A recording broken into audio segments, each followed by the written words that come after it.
How's it going, everybody? I've got some more Magic for you today with another new Aetherdrift deck. We're playing with a new Golgari Insidious Roots deck.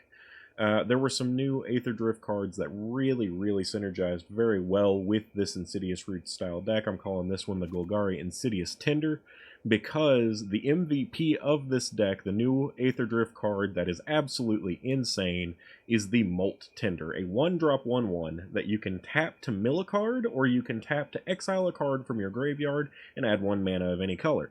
Now, it's worth noting that this can be used to exile any card from your graveyard. It does not have to be a creature, an artifact, a vehicle, anything like that. It can be any card from your graveyard to generate that mana, but if you use it to get rid of a creature or artifact, it also plays with another new card called Dredger's Insight. This is a 2-drop enchantment. Whenever one or more artifacts and or creature cards leave your graveyard, you gain 1 life. When this enchantment enters, mill 4 cards. You may put an artifact, creature, or land card from among the milled cards into your hand. Now, downside of this is that it has to be from among the cards that are milled, but this is still a really great card, both of which synergize so well with Insidious Roots. This card has been a staple deck build since it's come out in Murder of Karlov Manor, and it's still awesome. I've been playing this, ranking up with it in Ranked, and testing it out since putting up my Lizard deck video, and I've really been enjoying it. For those of you that aren't familiar, which I'd be surprised if you aren't, this is a 2-drop enchantment that makes it to where creature tokens you control have tap to add 1 mana of any color, and whenever 1 or more creature cards leave your graveyard, create a 0/1 green plant creature token, then put a 1/1 counter on each plant you control. So the entire idea is you get things into your graveyard, and then you exile your creatures or remove your creatures from your graveyard in some way or another, and in doing so you will generate a bunch of plant tokens and keep making them bigger and bigger. So playing with this, we're using some older cards. We do have at least one more new one here with Quag Feast. This is fantastic. Really good removal for this type of a deck. Helps you fill up your graveyard more. It's a 2-drop, which is really nice. The biggest downside to it is that it is a sorcery, but really good with this deck. And then this isn't necessarily a new card, but a newly reprinted card. The Bloodghast, also really nice in this. It is a 2-drop 2/1. This creature cannot block, which is the biggest downside of it. However, it has haste as long as your opponent is at 10 or less life, and it has landfall. Whenever a land you control enters, you may return this card from your graveyard to the battlefield. So if it's in the graveyard, say for example it was one of the cards that you've milled from Quag Feast or Cash Grab, from Dredger's Insight, from Overlord of the Bailmark, any of these different options, Tyvar even, then anytime you play a land, this is going to come back from your graveyard back to the battlefield, which is a really great card in this deck also. We do have a few other things. Agatha's Soul Cauldron, pretty much a staple in this type of deck for a very long time, and goes really well with Molt Tinder as well as Haywire Might. Haywire Might is another one you've probably seen in the past, but picking this up with your Agatha's Soul Cauldron makes it to where all of your plant tokens have the ability to be sacrificed to destroy any artifacts or enchantments that your opponent may be playing, assuming they're not creatures. So very nice in that aspect. Most of these things aren't new, so we've got Cash Grab. This card's really good, especially if you've accidentally milled any of your Insidious Roots. You can potentially get them with Cash Grab back from the graveyard. We've got Rubblebelt Maverick, which is kind of a must in this deck, along with the Snarling Gorehound. The Gorehound's a 1/1 that really lets you cycle through cards off the top of your library, feeding in, getting you what you need, and getting creatures into your graveyard. The Rubblebelt Maverick is a 1/1 that when it dies, you can exile it from the graveyard. So if it ends up in your graveyard, you get value out of it every single time. And if it hits the battlefield, it can help you sift through the top of your deck as well. We've got Overlord of the Bailmark. This one is really good, but I wouldn't run too many of them. You do get the Impend for 2, so for 2 mana you can mill the top 4 cards of your library, and then from your graveyard you may return a non-avatar creature card or planeswalker card to your hand. So it doesn't have to be one of the ones that were milled with this card. and it happens anytime the Overlord of the Baelmark enters or attacks. So it happens whether you cast it as a creature or with the Impend, and anytime it attacks. So if you've milled or lost a Tyvar, you can get it back with that, or you can just bring back a creature, triggering your Insidious Roots, triggering your Dredger's Insights. So very, very good as well. The only other new card we have here is we do have the Wastewood Verge as a new land card that goes well with this. It is a green mana, and if you have a swamp or a forest, then it can be tapped for green or black. So, pretty basic sideboard, or not sideboard, pretty basic land base here. We've got a couple of Restless Cottage. You could run more Underground Mortuaries to play off of this new Wastewood Verge, but I really think having the Restless Cottage is really good in this deck still too. It does enter tapped, which is unfortunate, but the ability to target something in either person's graveyard and exile it synergizes with Roots, gets you food tokens, is a big body creature, so it's still very helpful. We've got a couple of Llanowar Wastes which don't synergize particularly well with Wastewood, but we want to be fairly aggressive with this deck because we have mostly 1, 2, and then a couple of 3-drops. Honestly, Overlord is almost always going to be a 2-drop, so it would be over here as well. So if you're looking at the realistic curve of this, it's more like this. And then no sideboard for this. I've only been playing it in best of 1, so I don't have a sideboard put together. You could probably come up with something very easily. More removals, what I would probably recommend, and then things to go with your counter options, like Duresses, maybe some Dreams of Steel and Iron. Things like that could be potentially useful, but I've been running this best of 1 and absolutely loving it. I've been ranking up and ranked with it, which I barely ever play, but with these new achievements, I've been messing with it just a little bit. Anyway, I'm going to go ahead and start getting into games. I'm going to be playing best of 1 like I normally do, what this deck is built for. We're going to go for 3 wins like usual, and I hope you guys enjoy it. It's been a lot of fun. I did glance over it. I've got Mosswood Dreadknight in here. Mosswood Dreadknight's a really good card. If it ends up dying, you get the ability to do the Dread Whispers to get it out of your graveyard, which synergizes with Insidious Roots as well. I've used this in an Insidious Roots deck in the past. It is a 2 mana cost creature, so it is able to be hit by Tyvar if you have nothing else better to hit in your graveyard. You could also use Unrelenting Slasher in this deck, to where anytime it dies, it will get back from the graveyard to the battlefield immediately and be tapped with those stun counters on it. It's another good choice, but it does not get hit by Tyvar because it's a 3-drop, so that's why I went with the Mosswood Dreadknight. But yeah, go ahead and get into the games now. Sorry for that little bit of delay.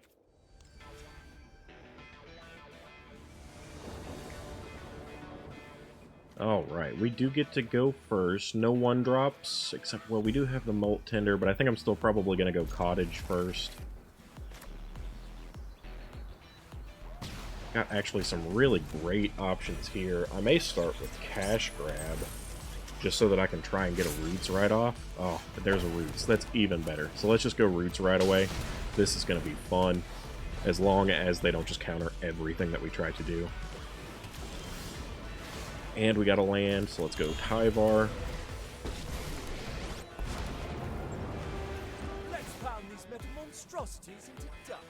No creature hits is so disappointing. What did we get here?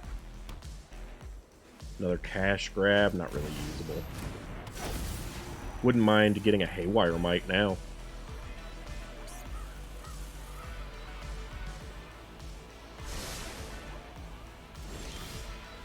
Did not, but that'll be okay.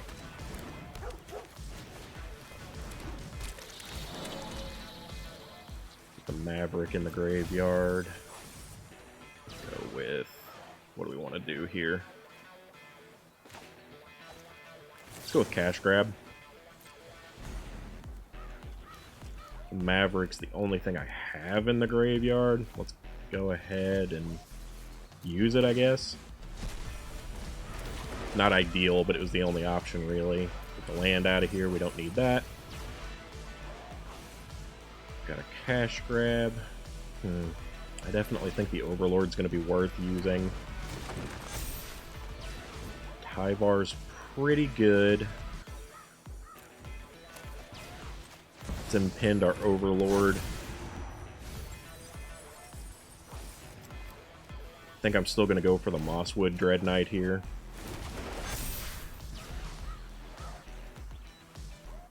If I had one more land, I could keep going. Ah, here we go.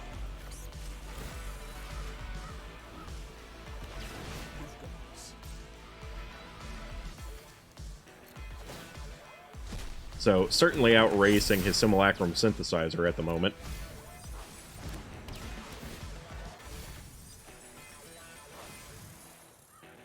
Let's go ahead and get a land.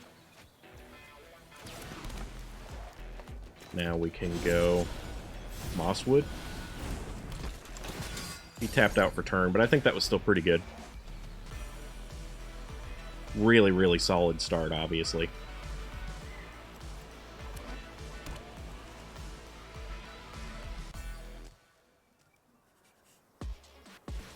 At best, I expect him to get like one artifact out here, and he couldn't counter any of that, so that was a really, really good start for us. Do we have... We have one Rubble Belt, and no other creatures in the graveyard at the moment. Split Up's pretty unfortunate, but not the end of the world. Does keep us from really killing him right now, but it also keeps him from doing anything substantial too. Okay, so let's start here. Bloodghast is fine to get in the graveyard. I'm going to draw a card.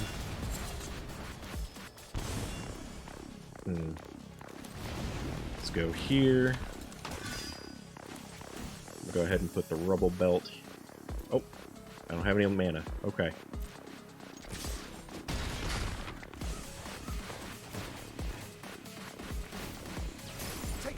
So slowed us down a little bit, but I think it'll be alright. We do have a land, we'll get back a Bloodghast on this next turn.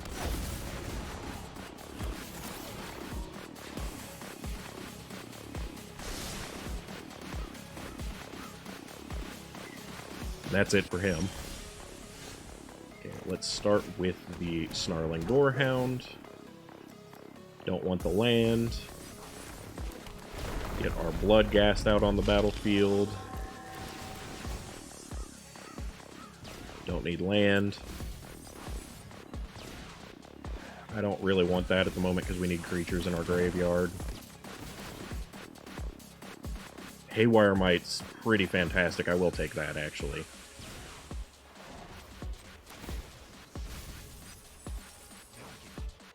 We can win.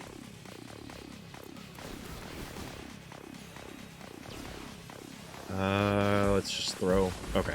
So we got an easy win against this opponent. Haywire Might was a really good get. We were going to be able to get rid of a Simulacrum Synthesizer. Not to mention our board was already getting silly. We had at least like 2 more things we were going to be able to do this turn. Super fun. Yeah, Insidious Roots can go crazy and is faster than artifacts, in fact. So let's head into Game 2. That was good. Game 1 win.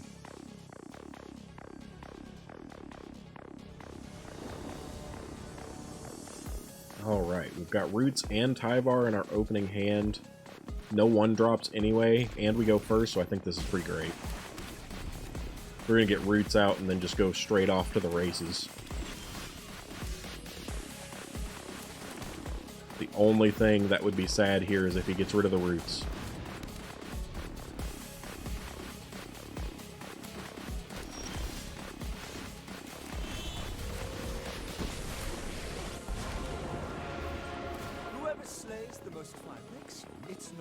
Okay. I'm gonna go Haywire Might, actually. That's controversial, but I don't like what this dude can do. Yeah, that's totally fine. The Haywire Might gives me some protection from any kind of enchantments that the opponent might be playing, like, for example, if this is somehow a mirror match. Doesn't appear to be, but there's always that chance, so I wanted that to be something that we're keeping in mind. Let's go Dredge.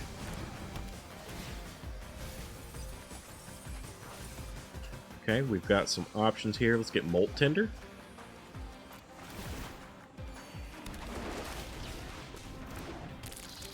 Molt Tender is going to basically make us able to do whatever we want. I think what I want is to go Cash Grab.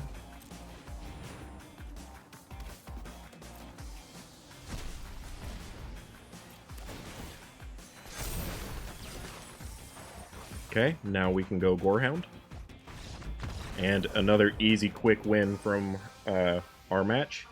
A lot of this is just order, and I know I play really quickly with this deck. It's because there's so much you do in a single turn. People hate waiting around for it. I know this was another quick match, but you can blaze through these. I actually love the Bloodghast more as like a milled creature rather than an early play.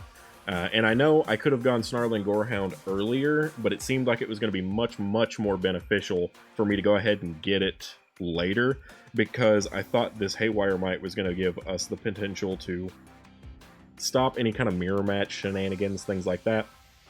Even though, looking at this now, I think they were probably trying to play maybe a poison deck with Death Touch, but still, I think it was probably the right play on the defensive end of things. On the offensive end of things, you'd probably want to go with Snarling Gorehound and get more things in your graveyard more quickly.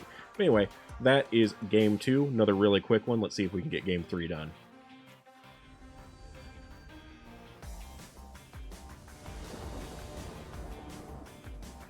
Okay, we get to go first, and we've got some really good options here, so I'm going to keep it. I'm pretty happy with pretty much all of our cards here. Molt Tender's really nice. We've got an Insidious Roots already. We've got a Tyvar. We've got a Overlord.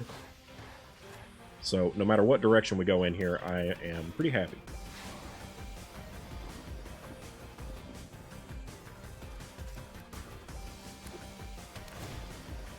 Would like one land for the Tyvar, I think. Would have preferred it not to be a tap land.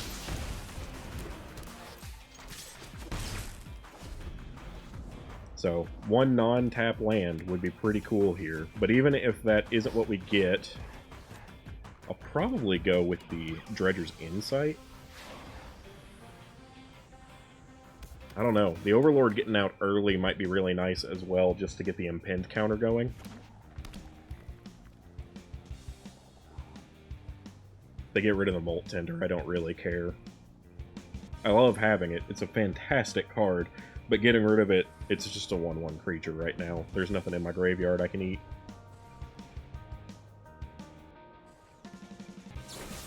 Yeah, that's totally fine. I don't care about that at all. Did get a land, so let's go ahead and get Tyvar going. This will make a thrilling tale.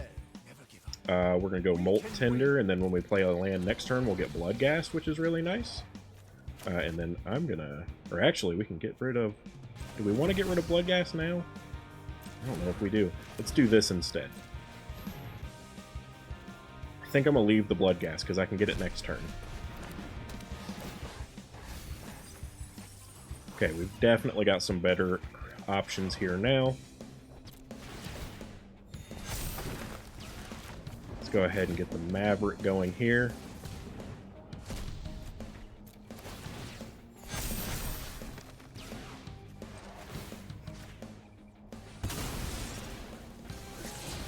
Okay, really, really good looking start for us here.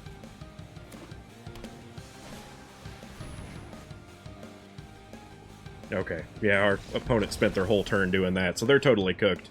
Next turn, I was going to tap the Molt Tender to get rid of the Mosswood Dread Knight, and play probably like an Overlord.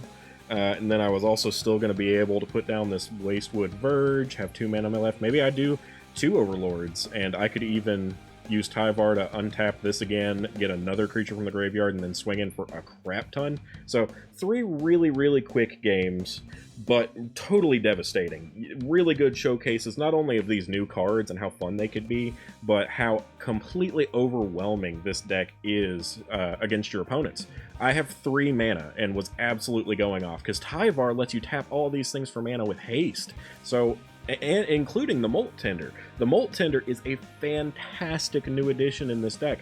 And honestly, Bloodghast is really good too, because just off of playing my land next turn, I was going to get an extra trigger off of both of these. So really good. I know this was a quick one, but I hope you guys enjoyed it. I'm going to have more decks for you soon, but I think this is probably it for this week. I don't know, I might do one more, but I doubt it. But so I hope you guys are having fun with this. I know I am. Aetherdrift is turning out to be really exciting. I know I wasn't impressed with this deck before it came out, but a lot of the cards have felt so good to use and are empowering decks that we already had in such a nice way that now that feels more balanced. You don't have to be playing just demons and stuff like that. So I'm really loving it.